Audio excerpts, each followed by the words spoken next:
The sky was a pale gray, the kind of gray that felt hollow, like the world hadn't quite decided to wake up.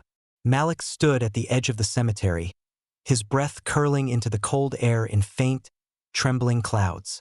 The frost clung to the grass like a thin layer of glass, crunching under his worn sneakers. His hands were shoved deep in his pockets, but the chill still found its way in, numbing his fingers until they ached. The grave lay in the far corner, away from the neatly polished headstones of the town's old families. His father's plot was marked by a modest slab of stone, the lettering already beginning to dull under a year's worth of rain and wind. Malik had memorized every curve and scratch of his father's name. He didn't need to read it anymore. It had been exactly 12 months since that night. People still called it an accident, though no one could quite explain why the story never lined up, why witnesses kept changing their statements, why the police reports had gaps. Malik didn't have the words for it back then, but now he understood.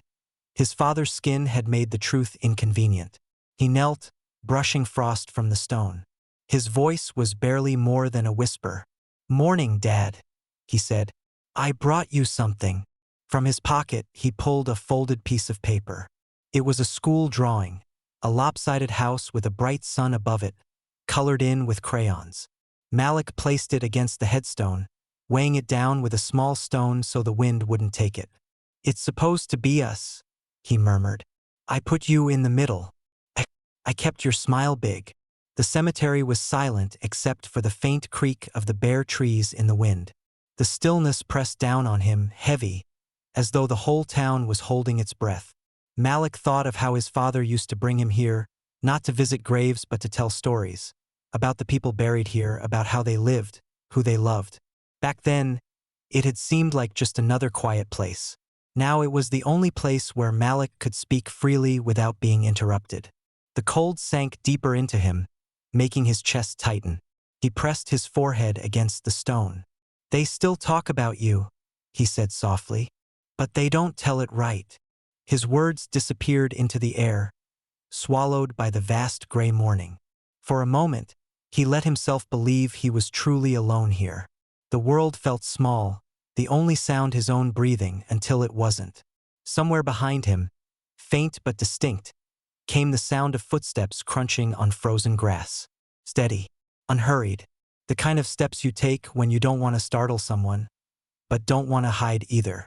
Malik froze, his fingers curling into fists inside his pockets. He didn't turn right away. Whoever it was, they had come deep into this part of the cemetery. No one ever did that without a reason. The footsteps grew closer, each one sending a sharp current up his spine. Then, a voice. "Malik!" Soft, trembling, familiar enough to make his heart jolt.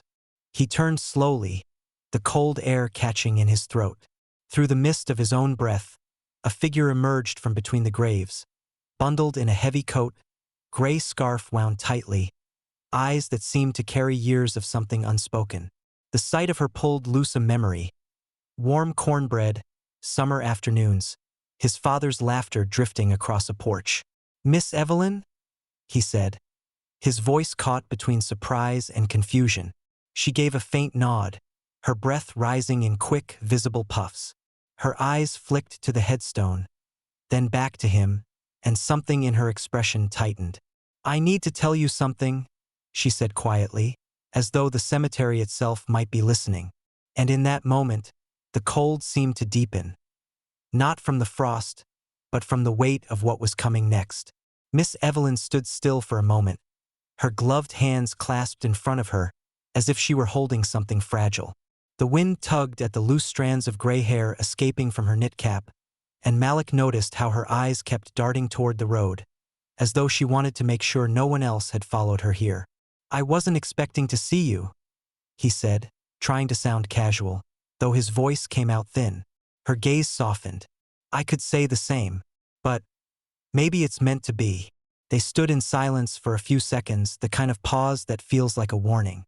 Malik shifted from foot to foot, unsure whether to invite her closer or step away. Miss Evelyn had been their neighbor since before he was born, her house just 2 doors down from his father's. She'd always been kind, sharing peaches from her garden, slipping him extra cookies when his mother wasn't looking. But since the funeral, she'd been scarce. "I heard you," Malik said finally. "You said you had something to tell me." Her eyes lingered on his father's name etched in stone. "It wasn't an accident, Malik. What happened to your daddy? That wasn't no misstep, no bad luck." Malik felt his breath catch. "Then what was it?" She shook her head, glancing toward the far side of the cemetery. "That's the part one can't say, not here. Not yet. There are folks in this town who don't take kindly to certain truths being spoken out loud." The weight of her words pressed against him. "You mean someone hurt him?" Miss Evelyn's jaw tightened. "Your daddy was a good man. But in this town, sometimes that don't matter. Sometimes all they see is what they've already decided to see." Her meaning slid into place in his mind like a jagged piece of glass. He'd felt it before, in the way people had looked at his father, in the way they sometimes looked at him. An invisible wall, high and unshakable, that separated them from the rest. "I remember," she went on, "the night after it happened. They wanted it wrapped up fast before too many questions got asked. The paper printed their story the next morning, like they'd been ready for it." Malik frowned. "But if you know something—" Her hand went up sharply, cutting him off. "Careful, child. There are things you can't unknow once you hear them, and people who will make sure you regret asking." The wind whistled through the bare branches above, rattling the air between them. Malik glanced around the cemetery, suddenly aware of how exposed they were. Miss Evelyn stepped closer, her voice dropping to almost a whisper. "Your daddy was standing up for someone. That's why they came for him. You think the rules in this town are written on paper, but they're not. They're written in looks, in doors that don't open for you, in jobs you never get called back for. Your daddy knew it, lived it, and he tried to push back." Her eyes glistened, but she blinked hard, willing the tears away. "You remind me of him, Malik. That's why I'm telling you. Keep your eyes open. Keep your head low for now. You're still young. But don't you forget this talk." Malik swallowed, his chest tightening. "Why me? Why not tell my mom?" Miss Evelyn hesitated, looking down at her boots. "Your mama, she's been carrying too much already, and she don't trust everyone the way your daddy did. I can't blame her." Her voice broke slightly on the last words, and Malik wasn't sure if it was from grief or fear. Maybe both. The air between them felt charged, as though the very ground was listening. She stepped back, adjusting her scarf. "I'll walk you to the gate." They moved in silence through the rows of graves, their footsteps crunching over frost. As they reached the rusted iron gate, she stopped and rested a hand lightly on his shoulder. "Remember, Malik, truth has a cost, and this town likes to collect." Before he could answer, she slipped through the gate and started down the narrow sidewalk, her figure shrinking against the pale horizon. Malik stood there a moment longer, the cold biting deeper into his skin. Somewhere in the distance, a church bell began to toll. He turned back once toward his father's grave, the weight of Miss Evelyn's warning heavy in his mind. By the time he walked home, he knew one thing. If there were rules in this town, he was going to learn every one of them, even the ones they tried to hide. The words Miss Evelyn left him with trailed Malik all the way home. Truth has a cost. They echoed in his head as he crossed the cracked pavement, past houses with peeling paint and narrow yards that felt too close together. The morning air still stung, but now it carried something sharper than cold. The realization that the rules she spoke of weren't written down anywhere, yet he'd been following them his whole life without knowing. He had learned them the way you learn the edges of a hot stove. Not from a list, but from the sting of touching them. It was a year before his father's death, on a Saturday afternoon, when Malik first noticed the way Mr. Denton, the grocery store owner, trailed them through the aisles. His father had stopped for milk and bread, Malik pushing the small cart while his father compared prices. Each time they turned a corner, Mr. Denton was there, pretending to straighten a shelf or count change, his eyes flicking between the cart and their hands. Malik had whispered, "Dad, why's he following us?" His father had just placed a hand on his shoulder and said quietly, "Some folks see what they expect to see, son. We'll be in and out." They left with their groceries, But Malik noticed his father's jaw stayed tight the whole way home. At the hardware store, it was different but the same. The clerk, a tall man with a permanent frown, never asked if they needed help, though he greeted the white customers who came in after them with a smile and a, "What can I get you today?" Malik remembered standing beside his father at the counter, waiting while the clerk rang up a younger man first, even though they'd been there longer. His father had leaned down and whispered, "Patience, Malik. We don't start fights over what they want us to." But Malik had felt the heat in his father's voice. School carried its own set of rules. Malik learned early that his name, his skin, his neighborhood carried weight before he opened his mouth. He heard it in the way some kids mimicked his father's accent from down south, dragging out vowels until they became something ugly. He saw it in the way certain teachers praised him for being well-spoken, as if it were a surprise. In the cafeteria, he'd sometimes find conversations hushed when he walked by, followed by the low buzz of whispers. Once, he caught the word trouble, and he hadn't even done anything that week. At home, his father tried to soften the edges. He told Malik stories about his own childhood, about fishing in muddy creeks, about the smell of his mother's biscuits. But between those stories, Malik learned something else. There were places his father wouldn't go after dark. There were streets they crossed sooner than later. And then there was the time, 2 months before his death, when his father came home later than usual, his shirt collar slightly torn. He said nothing about it, just ate dinner in silence. Malik had asked if something happened, and his father had replied, "Just a misunderstanding." Miss Evelyn's words from the cemetery began to stitch themselves to these moments in Malik's mind. Each humiliation, each slight, each look. It was all part of the same unwritten code. One that told you where you belonged and where you didn't. That night, lying in bed, Malik stared at the ceiling and replayed the hardware store scene over and over. He imagined his father's face that day. Not angry, but controlled, like someone holding back a storm. He thought about the rules he'd been following without even realizing. Don't linger too long in a store. Don't raise your voice in public. Don't look too long at certain people. Always move first on the sidewalk. Rules they never agreed to, but obeyed anyway because breaking them could cost more than pride. The next morning, Malik found himself walking past the school before it opened. He stopped at the chain-link fence, staring at the empty basketball court. The wind carried faint echoes of laughter, shouts, and, somewhere in his memory, the sound of his father's voice telling him to hold his head high. But now, holding it high didn't feel like enough. Somewhere inside him, a quiet decision began to take shape. If these rules could be learned, maybe they could be unlearned, or broken, or replaced. From across the street, the sound of a car door closing broke his thoughts.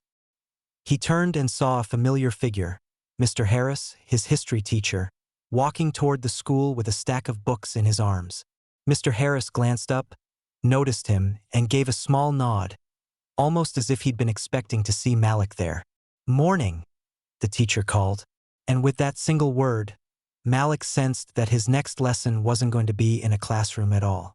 "Morning," Mr. Harris called from across the street, his voice warm despite the cold. Malik hesitated, unsure whether to walk away or toward him. Something about the way the man stood steady, watching, made Malik feel seen in a way that was rare in this town. "You're up early," Mr. Harris said when Malik finally reached the gate. "I was just thinking," Malik replied. He didn't know how else to explain it. Mr. Harris gave a slow nod, like he understood more than Malik was saying. "Thinking's good. Sometimes it's the only thing that changes the world." The conversation ended there, but later that morning, after the shuffle of students into their seats, Malik noticed Mr. Harris glance toward him more than once. His eyes weren't suspicious like Mr. Denton's in the grocery store. They were searching, weighing, as though trying to decide something important. By the time the lunch bell rang, Malik had almost convinced himself he'd imagined it. But as the classroom emptied, Mr. Harris called quietly, "Malik, stay a moment." Malik's stomach tightened. Teachers didn't usually keep him after class unless they had a complaint or a warning. Mr. Harris closed the door once the room was empty. From the bottom drawer of his desk, he pulled out a thick, worn paperback. Its cover showed black and white photographs, faces both determined and tired. Across the top, bold letters read, "Voices of the Movement." He held it out. "This is for you." Malik took it carefully, running his fingers over the frayed edges. "What's it about?" "It's about people who refuse to follow the rules they never agreed to," Mr. Harris said, his tone low but steady. "People who changed things, not because it was safe, but because it was necessary." Malik swallowed. "Like who?" Mr. Harris leaned against his desk. "Rosa Parks, Medgar Evers, Fannie Lou Hamer. Leaders you may never see in the school textbooks here. But they're part of your story too." For a moment, Malik didn't know what to say. "Why give it to me?" "Because," Mr. Harris said, "you're old enough to start asking the right questions. And when you do, you'll need the right answers." The words landed heavy in Malik's chest, stirring the memory of Miss Evelyn's warning in the cemetery. Before he could speak again, the hallway door rattled open and another teacher poked her head in.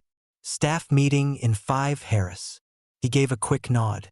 "I'll be there." Then to Malik, more softly, "Keep this between us. Not everyone thinks this history should be told."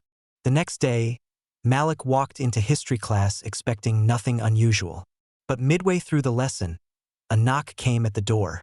The principal, Mr. Walker, stepped in, his pressed suit and polished shoes looking like they belonged in a bank more than a school. "Mr. Harris?" the principal said, his voice clipped. "A word in my office." Mr. Harris glanced at the class, then at Malik. His expression stayed calm, but Malik noticed the way his hand lingered on the desk before he left. The classroom buzzed as soon as the door shut. Whispers darted from desk to desk, though no one seemed to know why the principal had come. Malik sat still, his hands tight around his pencil. When Mr. Harris returned 15 minutes later, his jaw was set in a way Malik hadn't seen before. He went straight to the board and resumed the lesson, but there was a hollowness in his voice. After class, Malik lingered by the door. "Everything okay?" he asked quietly. Mr. Harris gave him a small, tired smile. "In this town, telling the truth's never just telling the truth. It's something else." He didn't elaborate, but Malik could hear the weight in those words. He thought again of Miss Evelyn, of the rules no one wrote down. It was the same wall, just built in a different place. As Malik walked home that afternoon, he felt the book in his backpack like a live coal. Dangerous if left exposed, but impossible to throw away. By the time he reached his block, a folded newspaper lay on his porch, its front page headline bold and cold. And the name in that headline was his father's. The newspaper lay half-folded on the porch, its corners curling in the wind. Malik picked it up, ready to toss it onto the hall table like always, until he saw his father's name staring back at him in block letters. He froze. The date in the corner was from nearly a year ago. Someone must have slipped it here deliberately. The edges were too crisp for something forgotten in an attic. He sat on the front steps, the wood cold through his jeans, and unfolded the paper. "Local man dies after altercation." The photograph beneath the headline showed his father, cropped from a picture Malik recognized. A family barbecue 2 summers ago. But the way they'd printed it, his father's smile looked faint, almost like a smirk. Malik read every word. Each sentence seemed carefully chosen to twist something he knew was true. They called his father a longtime resident with a history of disputes. They wrote that he'd been confrontational on the night of his death, that police had responded to multiple disturbances involving him in the past. Not one line mentioned the way his father coached the youth basketball team. Not one word about the afternoons he spent fixing neighbors' porches for free. By the time Malik reached the end, his hands were shaking. The paper had carved his father down to a single image, a man to be wary of. From inside, his mother's voice called, "Malik, you okay out there?" He crumpled the paper quickly, shoving it under his jacket. "Yeah, just getting some air." He didn't stop walking until he was 3 blocks away, the wind biting at his ears. The article clung to him like a stain. If this was the story everyone had read, no wonder the town had stopped asking questions. When he reached Miss Evelyn's porch, he didn't bother knocking softly. She opened the door almost at once, her eyes narrowing as she saw his face. "What's wrong?" she asked. He pulled the paper from his jacket and spread it across her kitchen table. "This, you see what they wrote?" She leaned over it, her mouth pressing into a thin line. "I saw it when it first ran. I knew it would cut deep if you read it back then." "They lied," Malik said, his voice rough. "They made him sound like he brought it on himself." Miss Evelyn's gaze lifted to his. "That's how they do it, child. First they take the life. Then they take the story. And once the story's gone, all that's left is what they say." Malik sat heavily in the chair. Why didn't anyone say something? Somebody had to know what really happened. "There were people who knew," she said slowly. "I know one or two myself. But knowing and speaking are two different things in a place like this." He leaned forward. "Who?" She hesitated, her fingers drumming lightly on the table. "I won't give you names. It wouldn't be safe, not for them and not for you. But there were folks out that night. Folks who saw the way it went down. And they've been keeping quiet because they've got families, jobs, lives that could be taken apart." "That's not fair," Malik said. "They're letting people think he was some kind of criminal." Miss Evelyn's voice softened. "Fair's got nothing to do with it. Fear's the thing that runs this place. And the ones in charge know how to keep it that way." The words settled heavy in the air. Malik thought of the hardware store, of the principal pulling Mr. Harris into his office, of the countless moments he'd felt invisible or watched. It all tied together now. Every slight, every silence, feeding the same story. Miss Evelyn reached across the table, resting her hand briefly over his. "You're your father's son, Malik. I know you want to fight this, but be careful how you do it. Truth has sharp edges." He nodded, though the tightness in his chest didn't ease. His father's memory was being buried under lies, and every day they stayed unchallenged. The lies hardened into fact. When Malik left her house, the sky was already deepening to a bruised purple. Street lamps flickered on, casting halos in the mist. He walked slower than usual, his mind turning over possibilities. If witnesses existed, there had to be a way to reach them. If only he could find someone willing to break the silence. At the corner, he spotted a figure leaning against the chain-link fence by the basketball court. The boy was older, maybe 16, with a hood pulled low and hands stuffed in his pockets. Malik recognized him instantly, Jamal, who used to hang around with his father after practice. As Malik approached, Jamal lifted his gaze, something unreadable flickering in his eyes. "You still thinking about that night?" Jamal asked quietly. Malik stopped, heart thudding. Jamal's tone wasn't curious, it was knowing. And just like that, Malik realized his next step might have just found him. The cold seemed sharper by the fence, the chain links beating with a thin film of frost. Jamal shifted his weight, his sneakers scraping softly against the pavement. Malik stayed a few feet back, unsure whether to push or wait. "You know something?" Malik said finally, his voice steady but low. Jamal glanced away toward the empty court. "I didn't say that. But you were there." The pause that followed was long enough for Malik to hear the faint hum of a streetlight overhead. Jamal's jaw worked like he was grinding down a thought before letting it out. "I saw some things, but talking about it? That's different." Malik took a step closer. "They're lying about him, Jamal. You read the paper. You know it's not true." "I know," Jamal said sharply, then lowered his voice. "But the truth don't keep you safe here. It paints a target on your back." They walked the length of the fence slowly, Malik matching Jamal's pace. The older boy kept his hood low, eyes flicking toward each car that passed like he expected one to stop. "I was by the corner store that night," Jamal began. "Just hanging around, waiting for my cousin. I saw your pops talking to Mr. Clayton. You know, that store owner who never looks you in the eye. It was calm at first. Then a cop car pulled up." Malik felt his chest tighten. "Why?" "Clayton must have called M. Said there was a disturbance. I didn't hear it all, but when the cops got out, they didn't ask questions. Just told your dad to move along." He said he wasn't doing anything wrong. Jamal's voice grew quieter. One of them stepped right up in his face. Your dad didn't back down. Not yelling, not touching him, just standing there. And that's when it turned. What do you mean? Jamal stopped walking. His breath came out in a quick cloud. They shoved him. Hard. He stumbled, and the other one grabbed his arm. Next thing, they were twisting it behind his back like he was resisting. He wasn't. I swear he wasn't. The image slammed into Malik's mind. His father's voice, calm but firm, refusing to bow to a lie. Then what? Jamal's gaze dropped to the cracked sidewalk. They slammed him against the hood of the car. I heard something like a pop. Maybe his shoulder. He cried out. I've never heard him like that. He shook his head. After that, they shoved him inside. 10 minutes later, an ambulance came. They said he collapsed. But I know he didn't walk out of that car. Malik's hands curled into fists. Why didn't you tell anyone? Jamal's laugh was short and bitter. Tell who? The cops? The paper? My cousin knows a guy who talked to reporters once. Next week, he lost his job and got pulled over twice in 2 days. People here learn quick. Keep your mouth shut or pay for it.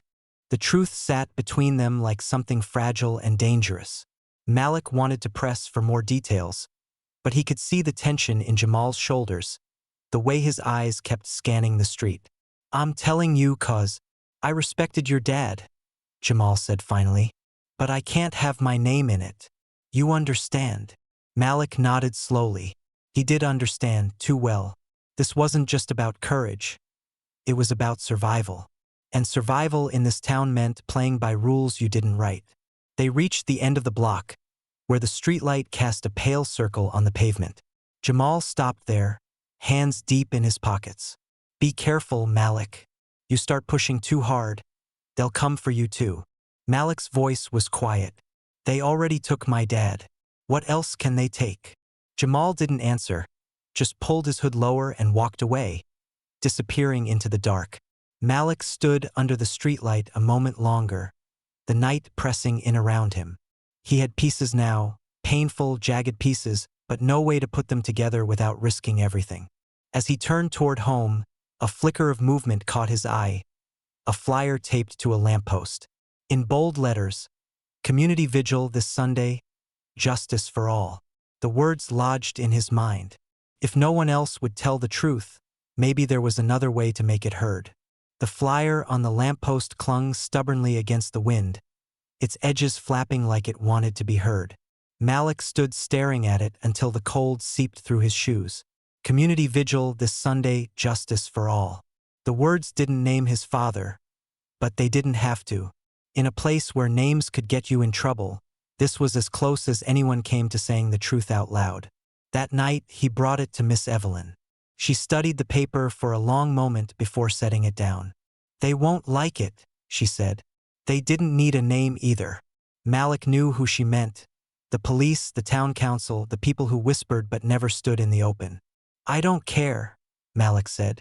People need to remember him, the real him. Her gaze softened, but her voice stayed firm. If you're set on it, you'll need help. And you can't do this alone. The next day at school, Malik lingered after class and told Mr. Harris about the vigil. He expected caution, maybe even a warning to drop it. Instead, Mr. Harris leaned back in his chair, fingers steepled under his chin. Sometimes, he said slowly, showing up is the loudest thing you can do. Where were you thinking of holding it? At the spot where it happened, Malik replied. Near the store. Mr. Harris's eyes darkened briefly. Then we'll need to make sure it's safe. And that means talking to the right people, quietly. Over the next few days, the three of them worked in whispers and side conversations. Miss Evelyn called neighbors she trusted, speaking in code over the phone. Mr. Harris contacted a local church group willing to bring candles. Malik made small, handwritten notes that could be passed along without drawing too much attention. Word traveled like it always did in their part of town. Not fast, but sure. Some people said they couldn't risk it. Others promised to be there no matter what. By Sunday evening, the air was sharp and still. Malik walked toward the corner store with a bundle of candles under his arm. The streetlights cast long shadows across the cracked pavement. At first, he thought no one had come, until he saw a small cluster of figures near the curb. Miss Evelyn stood at the front, her scarf wrapped tight, a candle flickering in her hands. Mr. Harris was beside her, speaking in low tones to two men Malik recognized from the church. A few others lingered in the background. Neighbors, an older couple from down the block, even a mother with her young daughter. Malik's chest tightened. It wasn't a crowd, but it was enough to be seen. The first police car rolled up before they'd even lit half the candles. An officer stepped out, his breath puffing in the cold. "You folks need to clear the sidewalk," he said. "We're not blocking anyone," Miss Evelyn replied, her voice calm but unyielding. The officer's eyes swept over the group. "You don't have a permit for this." Mr. Harris stepped forward. "We're here to remember someone. We're not causing trouble. Still, you'll need to move along." For a moment, Malik thought the group might scatter. But no one moved. Miss Evelyn held her candle steady, and slowly, others did the same. Another police car arrived. The two officers conferred, their voices low. One of them glanced toward Malik, and he felt the weight of the stare. Finally, the first officer stepped back. "Keep it peaceful and wrap it up soon," he said. "We'll be watching." The vigil went on in a hush, the only sound the soft crackle of candle flames and the occasional murmur of prayer. Malik stepped forward and spoke, his voice trembling at first but growing stronger with each word. He didn't tell the story from the paper. He told his story about his father's laugh, his kindness, his belief that people could be better than they were. When he finished, the silence felt different. Not empty, but full, charged with something that had been missing from this town for too long. One by one, the neighbors blew out their candles, the smoke curling upward like a promise. As Malik walked home with Miss Evelyn and Mr. Harris, he noticed something. A few more porch lights were on than usual, and faces peered out from behind curtains. The message had landed. Small, maybe, but it was there. At the corner, Malik glanced back toward the store. The glow of a single candle still burned on the sidewalk where his father had fallen, its flame stubborn against the cold. And in that stubborn flame, Malik saw the next step, speaking not just for the people who had come, but for those still afraid to stand beside him. The candle from the vigil had burned down to a wax puddle by morning, but Malik couldn't stop thinking about it. A single light in the dark, stubborn, unafraid. 2 weeks later came the anniversary. The date had been etched into his mind since the funeral, not because of the ceremony, but because of what it marked, the night his father's voice was silenced. He woke early, the sky still dim, and stared at the folded paper on his desk. The speech he'd written and rewritten for days. The words felt too small for what he wanted to say, but they were all he had. By mid-afternoon, the street outside the corner store looked unchanged from any other day. Traffic humming past, customers going in and out. But near the curb, someone had set out a small folding table with candles, flowers, and a framed picture of his father. Miss Evelyn stood behind it, her scarf fluttering in the breeze, nodding at anyone who came near. Mr. Harris was there too, quietly greeting people, guiding them to stand in a loose semicircle around the spot where Malik's father had fallen. Malik's hands trembled as he approached, the paper in his pocket feeling heavier than it should. He could feel eyes on him, not just from the small crowd, but from the windows across the street, from people slowing their cars to watch. Miss Evelyn touched his arm. "You ready, child?" He nodded, though his stomach twisted. When he stepped into the open space, the murmur of voices faded. He could hear the faint buzz of a streetlight overhead, the low rumble of a passing truck, and beneath it all, his own heartbeat. I'm Malik Thompson," he began, his voice catching. "You might know me as James Thompson's son." The crowd was still, their faces attentive but solemn. "A year ago today," Malik continued, "my dad came to this corner and never made it home. They told you it was an accident. They told you he was aggressive, that he was trouble. But I'm here to tell you, my dad was none of those things." The words came halting at first, each one a step onto thin ice. But as he went on, his footing steadied. He spoke of his father teaching him how to fix a leaky faucet, of the way he laughed from deep in his chest, of how he always brought home extra food for anyone who might be hungry. "My father believed in this town," Malik said, his voice growing firmer. "Even when it didn't believe in him, he stood up for people and he paid for it. That's the truth. And the truth matters, even when it's dangerous to say it." Across the street, two police officers stood near their car, arms folded. Malik saw them, but he didn't stop. "I know some of you saw what happened," he said, scanning the faces in the crowd. "I know you've been afraid to speak. I don't blame you, but silence won't change anything.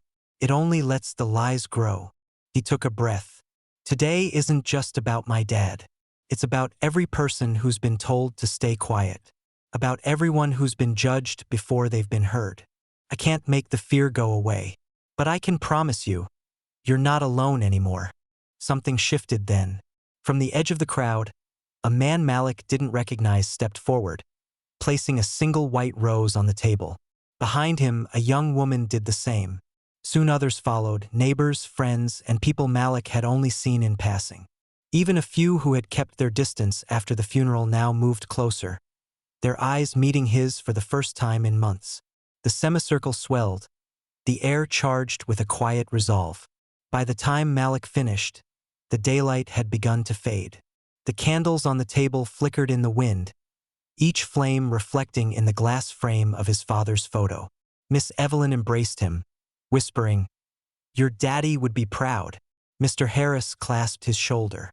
"You did more than speak, Malik. You planted something." As the crowd began to drift away, Malik stayed a moment longer, looking down at the spot where his father had stood for the last time. The ache in his chest was still there, but it felt different. Less like a wound, more like a scar that carried meaning. Across the street, he noticed a few more people lingering, talking quietly, their heads bent together. Change wasn't coming fast, but it was coming. When he finally turned to leave, Miss Evelyn walked beside him. "You going to the cemetery tomorrow morning?" she asked. He nodded. "Yeah, but I won't be alone this time." Her smile was small but sure.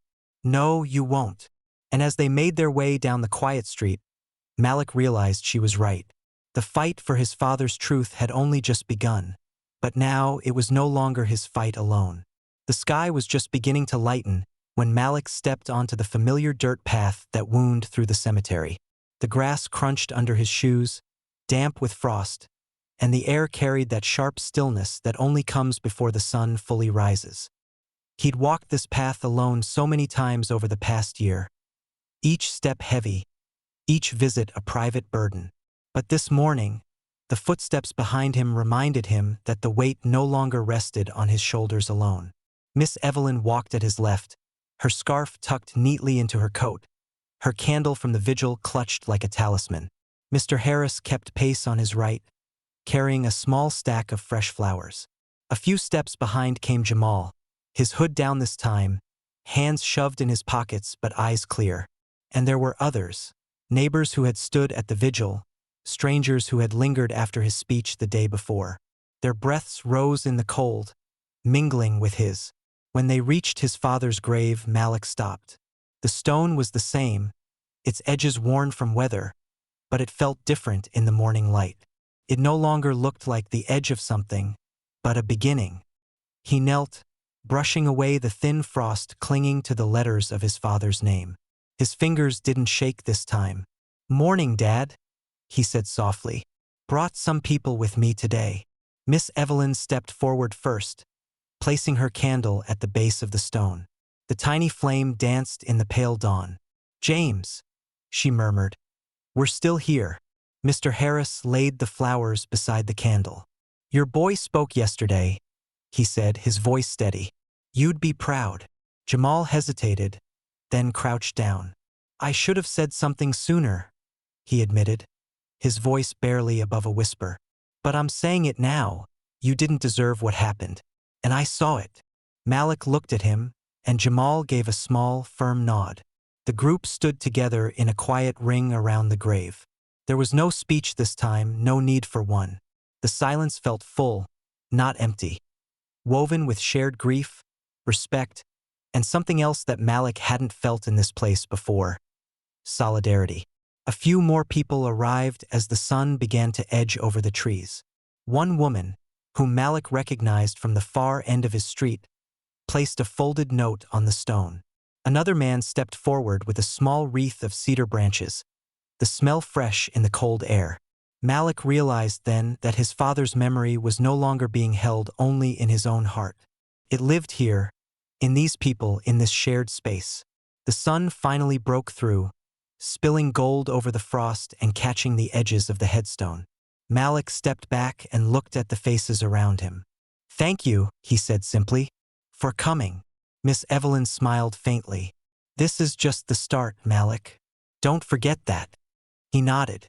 "I won't." They lingered a few minutes longer before people began to drift away, the sound of their footsteps fading toward the gate. When only Malik, Miss Evelyn, Mr. Harris, and Jamal remained, Malik turned once more to the stone. "I'm gonna keep going," he whispered. "I'm not stopping here." As they walked back toward the gate together, Malik felt a shift inside him. The cemetery was still the same, the world outside its gates still full of the same dangers and unspoken rules. Racism hadn't vanished overnight, but something in him had changed. He had thought strength meant carrying the weight alone. Now he knew it was about sharing it, and letting others share theirs with him. At the gate, Malik glanced over his shoulder one last time. The candle still burned at his father's grave, its flame stubborn against the cold.